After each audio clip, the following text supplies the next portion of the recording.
Chairman sir, చాలా సంతోషంగా ఉంది అధ్యక్ష. వీళ్ళలో మార్పు వచ్చిందా, మార్పు నటిస్తున్నారా, ఏదైతేనే మొత్తానికి కనీసం లిప్ సింపతి అన్న చూపిస్తున్నారు అధ్యక్ష. సంతోషం. లిప్ సింపతి అన్న కనీసం అంత మేరకు గుర్తించినందుకు నిజంగా ధన్యవాదాలు అధ్యక్ష. అధ్యక్ష, నాకు ఒక్కటి ఆశ్చర్యం వేస్తుంది సార్. పిఆర్సీ అనే పదమే ఒక పెద్ద బూత్ అయినట్టు, ఆ పిఆర్సీ గురించి మాట్లాడితే మా పదవులు ఎక్కడ పోతాయో అని ఈ సభ్యులు మాట్లాడలేదు. గతంలో ప్రభుత్వంలో ఉన్నటువంటి పాలకుల పిఆర్సీ అనేటువంటి పదం సెక్రటరేట్ కాదు కదా, ఈ రాష్ట్రంలో ఎక్కడ వినపడకుండా చూసినటువంటి దాఖలాలు మనం చూసాం అధ్యక్ష. చివరికి వీళ్ళు ఏమి ఇచ్చారు అధ్యక్ష? రివర్స్ పిఆర్సీ ఇచ్చినటువంటి ఏకైక ప్రభుత్వం వీళ్ళదే అధ్యక్ష. Reverse PRC. ఉద్యోగులు వినాలి, మీరు చెప్పినంతసేపు ఓపికగా ఉన్నా నేను. ఉద్యోగులు, అయ్యా మీ కొత్త జీతాలు వద్దు, మాకు పాత జీతాలు ఇవ్వండి, చంద్రబాబు నాయుడు గారు 2014-19 మధ్య ఇచ్చిన జీతాలే ఇవ్వండి అని అడిగితే వాళ్ళను కూడా బెదిరించి సంతకాలు పెట్టించినటువంటి మీరు ఈరోజు పిఆర్సీ గురించి అవ్యాజ్యమైనటువంటి ప్రేమలు చూపిస్తా ఉంటే అదేదో చెప్తారు, తల్లికి ఏమో చేయనాడు పిన్నమ్మ గాజులు కొనిస్తానన్నట్టు. సార్, ఇంకో మంత్రి పేరు చెప్పొచ్చు సార్. మీకు 15వ తారీఖు కన్నా జీతాలు వస్తున్నాయి, సంతోషించండి అని స్టేట్మెంట్ ఇదే ఫ్లోర్లో ఇచ్చారు అధ్యక్ష. రికార్డులో ఉన్నాయి అధ్యక్ష. 15వ తారీఖు కన్నా జీతాలు ఇస్తున్నాము, సంతోషించండి అని ఉద్యోగస్తుల మీద హేళనగా మాట్లాడిన వాళ్ళు. అధ్యక్ష, వీఆర్ కన్సర్న్. ఎస్, మీరు గుర్తించారు. On the floor of the house చెప్తున్నా, ఈ ప్రభుత్వ మార్పులో ఉద్యోగస్తులు కీలక పాత్రను పోషించారు. రాష్ట్రం మీద ప్రేమతోటి, తమ భవిష్యత్తు మీద ప్రేమతోటి, రాష్ట్ర భవిష్యత్తు కోసం ఆలోచన చేయగలిగినటువంటి శక్తి ఉన్నటువంటి వాళ్ళు కాబట్టి ఇవాళ ఏ పరిస్థితుల్లో అధ్యక్ష బకాయిలు 30,000 కోట్లు అంటున్నారు. కాసేపు పక్కన పెడదాం అధ్యక్ష. అది 27,000 కోట్ల 30,000 కోట్ల. ఎవరి వారసత్వం అధ్యక్ష ఇది? ఎవరి వారసత్వం అధ్యక్ష ఇది? మేము ఆ రోజు వైట్ పేపర్లో ఇచ్చింది 21,000 కోట్లు అంటే కాదు, 23,000 కోట్లు అని ఉద్యోగ సంఘాలు ఆ రోజు మాకు వచ్చి చెప్పాయి. ఇంకా మీరు ఇవన్నీ మిస్ చేస్తున్నారు చూడండి. 21,000 కోట్ల రూపాయల ఉద్యోగుల సొమ్ముని వాడేశారు మీరు. You have use that money. మీరు ఓన్లీ ట్రస్టీ. వాటికి ఆ ట్రస్టీగా ఉండాల్సినటువంటి సొమ్ముల్ని కూడా వాడేసి అధ్యక్ష, ఎలక్ట్రిసిటీ అనుకుంటా కరెక్ట్గా, నేను I'm not able to recollect అది. ఎలక్ట్రిసిటీ డిపార్ట్మెంట్కి సంబంధించినటువంటి వాళ్ళ సేవింగ్స్ అధ్యక్ష ఏపీ ఫైనాన్స్ కార్పొరేషన్ ఒకటి పెట్టి అక్కడ వాళ్ళకు వచ్చే వడ్డీ కన్నా తక్కువ వడ్డీకి దీంట్లో ఏపీ కార్పొరేషన్ తీసుకుని, దీని నుంచి స్టేట్ డెవలప్మెంట్ కార్పొరేషన్ తీసుకుని అక్కడి నుంచి స్కీములకు పథకాలు రన్ చేశారు అధ్యక్ష. ఉద్యోగుల జీపీఎఫ్ ఫండ్స్ ని డైవర్ట్ చేసి స్కీములు నడుపుకున్న మీరు ఈరోజు ఉద్యోగుల మీద ప్రేమ చూపిస్తూ ఉంటే దయ్యాలు వేదాలు వల్లించడం అంటే ఎగ్జాక్ట్లీ ఇదే. దయచేసి ఎస్, వీఆర్ కన్సర్న్డ్ అధ్యక్ష. ఈ రోజు రాష్ట్రంలో ఉన్నటువంటి ఉద్యోగుల పట్ల ఈ ప్రభుత్వం చిత్తశుద్ధితో ఉంది. వాళ్ళ కష్టాలన్నింటి కూడా అధ్యక్ష అసోసియేషన్స్తో మా వాళ్ళు రెగ్యులర్గా ఇంటరాక్షన్లో ఉన్నాయి. ఎవరికైనా డెఫినెట్గా ఎక్స్పెక్టేషన్ ఉంటుంది అధ్యక్ష, పిఆర్సీ రావాలి, మాకు ఐఆర్ రావాలి, పెరగాలి అనేటువంటిది ప్రతి ఉద్యోగులకి ఉంటుంది, ఉద్యోగ సంఘాలకి ఉంటుంది, వాళ్ళ మీద ఒత్తిడి ఉంటుంది, ప్రభుత్వం మీద కూడా ఉంటుంది అధ్యక్ష. కానీ అధ్యక్ష, ప్రైవేట్లో మాట్లాడుతున్నప్పుడు ఉద్యోగస్తులు చెప్తా ఉన్నటువంటి విషయాలు వింటే ఇంత వండర్ఫుల్ ఆర్గనైజేషన్ని ఎంత దుర్మార్గంగా వీళ్ళు గత 5 ఏళ్లలో ట్రీట్ చేశారనిపించింది అధ్యక్ష. వాళ్ళు ఓపెన్గా చెప్తారు, ఎస్ వీ అండర్స్టాండ్, రాష్ట్రం ఈరోజు ఏ పరిస్థితుల్లోనూ మాకు అర్థమవుతా ఉంది, అయితే ఇది వేస్తే ఏదో ఒక దశలో కొంతైనా డిస్కషన్ వస్తుంది కదా అనేటువంటిది మాట్లాడుతున్నారు అధ్యక్ష. ఇది ఇక ఎన్నికల వాగ్దానాల గురించి మాట్లాడుతున్నారు అధ్యక్ష. మీ ఎన్నికల వాగ్దానాలు మీరు గుర్తుపెట్టుకుని ఉంటే మీకు ఆ పరిస్థితి వచ్చి కాదు.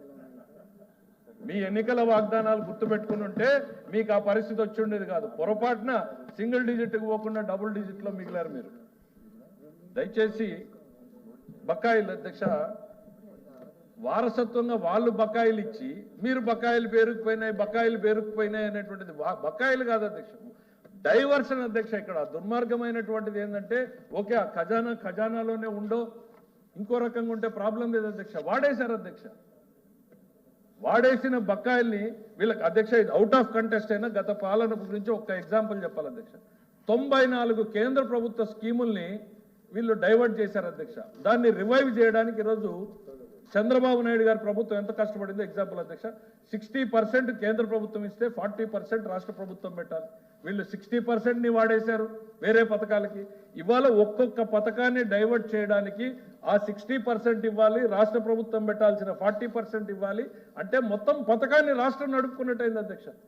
పెడితే తప్ప యూసీలు ఇవ్వలేనటువంటి పరిస్థితికి విద్యార్థుల ఫీజులు వాడేసినటువంటి వీళ్ళు ఈరోజు ఉద్యోగస్తుల గురించి మాట్లాడుతూ ఉంటే ఎస్ వీఆర్ కన్సర్న్డ్ అధ్యక్ష. 43 ఫిట్మెంట్ ఇచ్చినటువంటి ప్రభుత్వం మాది అధ్యక్ష గతంలో. వీళ్ళు తెలంగాణ తెలంగాణ అంటున్నారు. తెలంగాణ కన్నా 1% ఎక్కువ ఇచ్చినటువంటి ప్రభుత్వం మాది అనేటువంటిది గుర్తు చేస్తా ఉన్నారు అధ్యక్ష. మీరు దాంట్లో సగం కూడా ఇవ్వలేకపోయారు. 27%,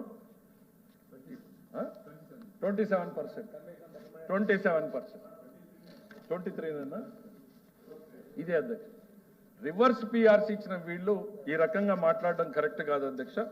చివరిలో వాళ్ళ ప్రశ్న అడిగారు అధ్యక్ష, ఎంత ఉన్నాయి అనేటువంటిది. మేము ఎంత పే చేసాం ఈ గవర్నమెంట్ వచ్చిన తర్వాత అంటే అదర్ దాస్ రొటీన్గా పోయేవి కాకుండా 24-25 మధ్యలో 11,496 కోట్ల రూపాయలని పే చేయడం జరిగింది. 25-26 రన్నింగ్ ఇయర్లో ఇప్పటిదాకా 3,549 కోట్లని పే చేయడం జరిగింది అధ్యక్ష ఉద్యోగస్తులకి. ఆ విషయాన్ని సభ్యులు అడిగినటువంటి ప్రశ్నకు సమాధానంగా చెప్తూ మేము మళ్ళీ రిపీట్ చేసేది ఒకటే అధ్యక్ష, it is under active consideration. ఈ ఉద్యోగుల పట్ల ఈ ప్రభుత్వాన్ని నడిపించడంలోనూ ప్రజలకి ప్రభుత్వ పథకాలని చేరువ చేయడంలోనూ ఉద్యోగస్తుల పాత్ర ఏంటి అనేటువంటిది మాకు ఇప్పుడు కాదు, చంద్రబాబు నాయుడు గారు గవర్నెన్స్ లో వచ్చినటువంటి తొలి రోజు నుంచి కూడా మాకు క్లారిటీ ఉంది అధ్యక్ష. ఈ రాష్ట్రాన్ని నడిపించడానికి బండికి 2 చక్రాలు ఎట్లానో ఈ ప్రభుత్వానికి పొలిటికల్ సెటప్ ఎట్లానో బ్యూరోక్రసీ ఎంప్లాయీస్ కూడా అంతే అనేటువంటిది మేము బలంగా నమ్ముతున్నాం. ప్రభుత్వ యాక్టివ్ కన్సిడరేషన్ లో ఉంది అన్నటువంటి విషయాన్ని తమ దృష్టికి తీసుకొస్తున్నాను అధ్యక్ష.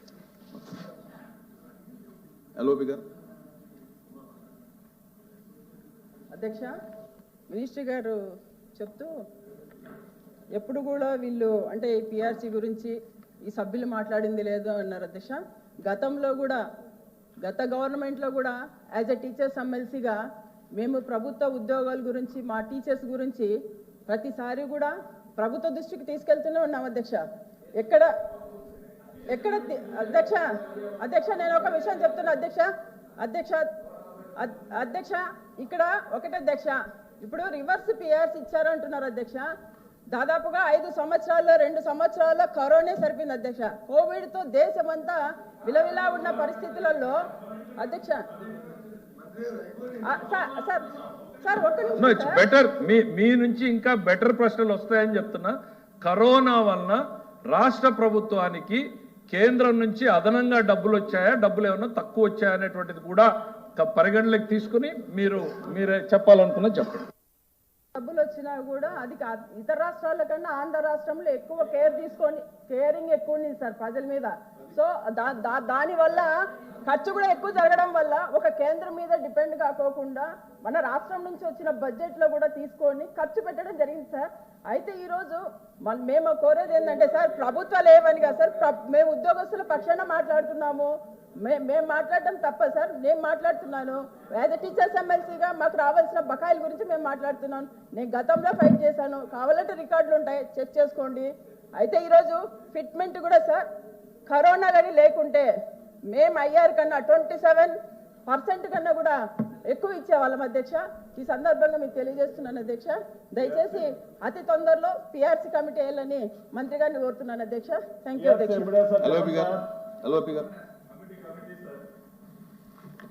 అధ్యక్ష, సబ్గ్రేడింగ్ సీనియర్ మంత్రి గారు ఫైనాన్స్ మినిస్టర్ గారు మంత్రిగా కొత్త అయినప్పటికీ కూడా ఆయన సుదీర్ఘకాలం అనుభవం ఉన్న వ్యక్తి అధ్యక్ష. వారు అడిగిన ప్రశ్నని రాజకీయ కోణంలో తీసుకొచ్చి వారు మాట్లాడుతున్నారు అధ్యక్ష. ప్రజలు ఎందుకు వేశారు ఓటు, ఎందుకు గెలిపించారు, ఇటు ఎందుకు పెట్టారు అటు ఎందుకు పెట్టారు అనేది త్వరలో తెలుస్తుంది అధ్యక్ష. ఒక్కోసారి కొన్ని ఆవేశాలకు కొన్ని అలవాటు కొన్ని వారికున్న అత్యుత్సాహంగా ఇచ్చిన వాళ్ళు చుమెట్టిన ప్రలోభాలకు వంగి చేయొచ్చు అధ్యక్ష. సరే వాటెవర్ ఉంటుంది ప్రభుత్వాలు మారాయి, అటు ఉన్న వాళ్ళు ఇటు వచ్చాం, ఇటు ఉన్న వాళ్ళు అటు వెళ్ళారు. No issue, no issue. అదే చెప్పాను, అదే ఏదో జరుగుతుందో 2 రోజులు పోతే తెలుస్తుంది, అది నో ఇష్యూ. ఇప్పుడు డిస్కషన్ కానీ గత ప్రభుత్వాలు చేసిన విషయాల గురించి మాట్లాడేసి, అందుకే ఒక్క విషయాన్ని తన ద్వారా మంత్రి గారిని అడగదలుచుకున్నాం అధ్యక్ష. అంతకుముందు ఉన్న ప్రభుత్వంలో మేము 27% ఫిట్మెంట్ ఇచ్చాము. పిఆర్సీ వచ్చి గత ప్రభుత్వంలో వేసింది. ఈ ప్రభుత్వంలో మీరు ఏమైనా పిఆర్సీని వచ్చి ఇమ్మీడియట్ వేస్తారా, ఫిట్మెంట్ ఏమైనా ఇవ్వదలుచుకున్నారా, ఆలోచన ఉన్నదా లేదా? సూటుగా అడుగుతున్నాను, సూటుగా చెప్పమన్నది అధ్యక్ష. ఇక పోతే అప్పులు ఎంత ఉన్నాయి, ఇది కంటిన్యూ ప్రాసెస్ అధ్యక్ష. లేదు డిబేట్ పెడదామంటే ఇంకా రేపు లేదా ఒక రోజు పొడిగించండి అధ్యక్ష. బిఎస్సీలను పెట్టుకుని మళ్ళీ ఈ ఫైనాన్షియల్ స్టేటస్ మీద మనం చర్చించుకుందాం అధ్యక్ష. అప్పుడు ఎవరు చేసిన అప్పులు ఏంటో, ఎవరు ఇచ్చిన అప్పులు ఏంటో, ఎవరు బకాయిలు పెట్టారో, ఎవరు విద్యాశాఖ బకాయిలు పెట్టారో, ఎవరు ఆరోగ్యశాఖ బకాయిలు పెట్టారో, ఎవరు ఎంప్లాయీస్ బకాయిలు పెట్టారో, ఎవరు ఎంత ఇవ్వాలో అన్నీ కూడా చర్చిద్దాం. మాకే అభ్యంతరంలే, ఎందుకంటే మీరు గవర్నమెంట్ ఉన్నారు, మీద రికార్డు కూడా ఉంటుంది. మీరేం చెప్పినా మీద రికార్డు ఉంటుంది. ఆ రికార్డు ప్రకారం చెప్తారు. మీరే చెప్తున్నారు కదా ఆ సభలో బయట 3,70,000 కోట్లే అప్పు ఉంది, 10 లక్షలు 14 లక్షలు కాదని మీరే రికార్డు పరంగా ఇచ్చారు కదా చికిత్స.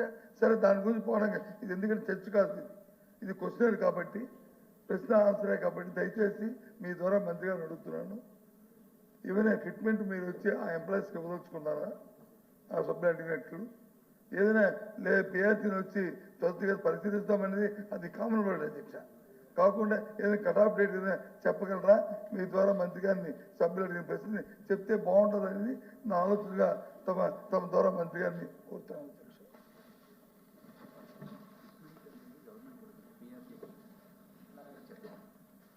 చైర్మన్ సార్, పాలిటిక్స్ మేము మాట్లాడలేదు అధ్యక్ష. పాలిటిక్స్ మొదలుపెట్టింది అక్కడి నుంచే అధ్యక్ష. ప్రభుత్వాల మార్పు గురించి, ఓట్ల గురించి మొదలుపెట్టింది వాళ్ళ అధ్యక్ష. మొదలుపెట్టిన తర్వాత బాల్ కిక్ చేసిన తర్వాత తిరిగి ఆడాల్సినటువంటి బాధ్యత ఇటువైపు ప్లేయర్ మీద ఉంటుంది అధ్యక్ష. ఎల్ఓపి గారు ఏం మాట్లాడారు అధ్యక్ష? ప్రజలు ప్రలోభాలకు గురవుతారు అనేది ఆయన మాట్లాడుతున్నారు అధ్యక్ష. ఈ డెమోక్రసీలో, ఈ ఫ్లోర్ ఆఫ్ ది హౌస్లో మనం డెమోక్రసీలో అత్యున్నత స్థానం అనుకునేటువంటి శాసనసభలో కూర్చుని ప్రజలేసినటువంటి ఓట్లకి, తీర్పుకి వారు ఇచ్చేటువంటి భాష్యం ఏంటంటే ప్రజలు ప్రలోభాలకు గురై ఓట్లు వేశారు అని, ప్రజల పట్ల వాళ్ళకి ఏ రకమైనటువంటి భావన ఉంది అనేటువంటిది స్పష్టంగా వేదిక ద్వారా చెప్పారు అధ్యక్ష. This is the attitude of the opposition. ప్రజల పట్ల వాళ్ళకి ఏ రకమైనటువంటి అధ్యక్ష వాళ్ళు అట్లాంటి భ్రమల్లోనే ఉండాలని మేము కోరుకుంటాం. ప్రజలు ఇచ్చినటువంటి తీర్పుని మీరు అట్లనే చూడండి. ఇంకో 10 ఏళ్ళలో 15 ఏళ్ళలో అక్కడే అదే సింగిల్ డిజిట్ తోటే ఉండేటువంటి ప్రయత్నం మీరు చేద్దురు. మిమ్మల్ని కనువిప్పు కలిగించేటువంటి ప్రయత్నం కూడా మేము చేయం. కాకపోతే ప్రజలకి ఈ వేదిక ద్వారా చెప్పాలి, మీకు ప్రజల పట్ల ఏ రకమైనటువంటి ఆలోచనలు ఉన్నాయనే దానికోసమే వివరించడం జరిగింది అనేటువంటి చెప్తా ఉన్నాను అధ్యక్ష. కల్పలత గారు మాట్లాడుతూ మాకేదో కరోనా వచ్చిందని. కరోనా వల్ల దేశానికి ఇబ్బందులు వచ్చినాయో కానీ ఆంధ్రప్రదేశ్ రాష్ట్రానికి ఎంత బెనిఫిట్ చేయాలో అంత కేంద్ర ప్రభుత్వం చేసింది, మించి చేసింది అధ్యక్ష. ఎంత స్థాయిలో చేసిందంటే అధ్యక్ష, ఈ 2 సంవత్సరాలకి 15th ఫైనాన్స్ కమిషన్లో రాష్ట్రానికి రావాల్సినటువంటి డబ్బుల్ని కూడా ముందు 3 ఏళ్లలోనే వాడేసేంత సహకారం వీళ్ళకి లభించింది. ఈ 2 సంవత్సరాలుగా రెవెన్యూ డెఫిసిట్ గ్రాంట్ ₹1 లేకుండా ప్రభుత్వాన్ని నడుపుతున్నాం అధ్యక్ష. వాళ్ళు ఇప్పుడు రావాల్సినటువంటి డబ్బుని ముందు 3 ఏళ్లలో 10,000 చొప్పున 3 ఏళ్లలో వాడేశారు అధ్యక్ష. మీకు తక్కువ ఎక్కడ రావాల్సిన దానికన్నా ఎక్కువ వాడేశారు. ప్లస్ 2014-19 మధ్యలో మేము ఏదైతే రెవెన్యూ డెఫిసిట్ గ్రాంట్ కోసం పోరాటం చేశామో ఆ 10,000 కోట్లని కూడా మీరు వాడేశారు. ఇప్పుడు చెప్పండి, ఉద్యోగస్తుల మీద మీకు ప్రేమ ఉండి ఇవ్వలేదా, ప్రేమ ఉండక ఇవ్వలేదా? డబ్బులు ఎక్కడా తక్కువ రాలేదు అధ్యక్ష. ఇప్పుడు నేను చెప్తున్నా, ఈ 2 ఏళ్ళు మాకు రెవెన్యూ డెఫిసిట్ గ్రాంట్ రాలేదు. ఈ 2 సంవత్సరాలకు రావాల్సింది ముందు 3 ఏళ్లలో వాడారు. అంతకుముందు సంవత్సరంలో మేము పోరాటం చేసినటువంటిది వాడారు. 40,000 కోట్ల రూపాయలు అదనంగా మీకు వచ్చింది. ఇవాళ ఆ 20,000 కోట్లు ఉండింటే ఇంకా ప్రజలకు మరింత బెనిఫిట్ చేసేవాళ్ళం. అయినా మేము నడుపుతా ఉన్నాం. ఇంకా కోవిడ్ పేరు చెప్పుకుని మీరు ఎంతకాలం బతకాలనుకుంటున్నారు అనేటువంటిది నేను మిమ్మల్ని అడగదలుచుకున్నాను అధ్యక్ష. కోవిడ్ కోవిడ్ కోవిడ్ కోవిడ్ అని ప్రజల్ని భ్రమ పెట్టేది. రెండోది 3,70,000 కోట్లను ఆ సభలో ఇచ్చారు. నిన్న ఈ సభలోనే ఇచ్చాను నేను. మొన్న 9,74,000 కోట్ల బకాయిలు ఉన్నాయనేటువంటిది పేపర్ తీసుకోండి. నిన్న కాక మొన్న ఈ సభలోనే ఇచ్చాను నేను. దయచేసి అప్పుడప్పుడు మీరు ఆ పత్రికను చదవండి. మీరు వద్దన్ను. అప్పుడప్పుడు ప్రభుత్వ కథనాలు వాస్తవాలు కూడా చదవండి. ఆ పత్రికనే చదివి అదే నిజమనేటువంటి భ్రమల్లోకి మీరు పోయి అది నిజమని మమ్మల్ని నమ్మించేటువంటి ప్రయత్నం, ప్రజల్ని నమ్మించేటువంటి ప్రయత్నం మీరు చేస్తే మీరు నవ్వుల పాలవుతారు. మీరు రోజు చదువుకోండి, గంటలు గంటలు చదవండి, దాన్నే చూడండి. కానీ అప్పుడప్పుడైనా వాస్తవాలకు దగ్గరగా ప్రజల మధ్య ఏం జరుగుతుంది, ప్రభుత్వంలో ఏం జరుగుతుందో తెలుసుకునే ప్రయత్నం చేయమంటున్నాం అధ్యక్ష. ఇక పిఆర్సీ అధ్యక్ష, కమిషన్ డిసైడ్ చేస్తుంది అధ్యక్ష ఫిట్మెంట్. అది ఎల్ఓపి గారికి తెలుసు అనుకుంటా. డెఫినెట్లీ ఇది it's a major policy decision. Entire ప్రభుత్వానికి సంబంధించినటువంటి, ప్రభుత్వ యంత్రాంగానికి సంబంధించినటువంటి కీలకమైనటువంటి డెసిషన్.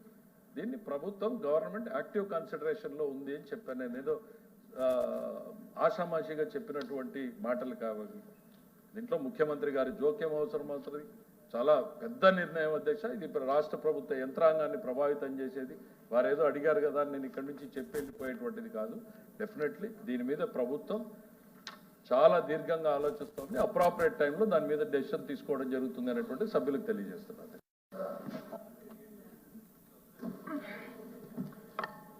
మంత్రి గారిని సభ్యులు సూటిగా ప్రశ్నించారు అధ్యక్ష. ఈ రాష్ట్రంలో ఉన్న ఎవరైతే ఉద్యోగులు ఉన్నారో ఉద్యోగుల తరఫున ఇప్పటికే సంవత్సరం 8 నెలలు అయింది. గత చేసిన పిఆర్సీని వచ్చి క్యాన్సిల్ చేసి కొత్త పిఆర్సీని వేస్తారని వాళ్ళు రిజైన్ చేశారు. క్యాన్సిల్ చేశారో వాళ్ళు అరెస్ట్ చేశారు. వాళ్ళు రిజైన్ చేశారు. చేసిన తర్వాత కొత్త పిఆర్సీని వేయవలసిన బాధ్యత ప్రభుత్వానికి ఉంది అధ్యక్ష. ఉద్యోగుల మీద కానీ ఏమాత్రమైన చేసిమెత్తైనా సరే వారికి వాళ్ళ మీద ప్రేమ ఉంటే, లేదు వాళ్ళ తాలూకు శ్రేయస్సు మీద బాధిస్తుంటే అది చేయలేదు అధ్యక్ష. ఇందాకన్నా అధ్యక్ష, ఎస్ మోసపూరితమైన ప్రలోభాలకి మీరు ఇచ్చిన మోసపూరితమైన ప్రలోభాలకి మీరు హాస్యం పెడితే ప్రతి సహజంగా ప్రలోభాలకు వచ్చారనేది ఎస్ నేను స్టికానే ఉన్నాను. అదే రికార్డ్. మీ మోసపూరితమైన ప్రలోభాలకి, మీ మోసపూరితమైన మాటలకి ప్రజలు వచ్చి మీకు వేశారనేది రికార్డ్. దాంట్లో మాకు ఏ విధమైన బాధ్యత ఏ విధమైనది లేదు. మీ మోసం వల్లది. కానీ అడుగుతున్న ప్రశ్నకు సమాధానం సూటిగా చెప్పట్లేదు అధ్యక్ష. అంతమంది బయట దీని గురించి టీవీలో చూస్తారు అధ్యక్ష. ఈ ప్రభుత్వం ఏం ఇస్తుంది, ఎప్పుడు ఇస్తారు పిఆర్సీని, ఎప్పుడు చెప్తారు, ఎప్పుడు డేట్ చెప్తారు అని చెప్తే పాసింగ్ రిమార్క్ చేస్తారు అధ్యక్ష. సో కాబట్టి ఈ ప్రశ్నకు నిరసనగా, ప్రభుత్వం తన నిర్లక్ష్య వయసుకి నిరసనగా ఉద్యోగుల తాలూకా ఆవేదనకి మరి మద్దతు తెలుపుతూ వారు చేస్తున్న ఆవేదన కోసం మేము వచ్చి ఇక్కడ వాకౌట్ చేస్తాం. ఎందుకంటే ప్రభుత్వం నిర్లక్ష్య ఎవరైనా వాళ్ళకి ఖాతరు లేదు, ఉద్యోగులైనా ఖాతరు లేదు, సభ్యులైనా ఖాతరు లేదు, ప్రజలకి ఖాతరు లేదు. వాళ్ళు చేస్తున్నదానికి నిరసన మేము తెలియజేస్తాం. మా పర్సన్ కూడా తెలియజేస్తాం. మేము ఈ ప్రశ్నకి వాకౌట్ చేస్తాం.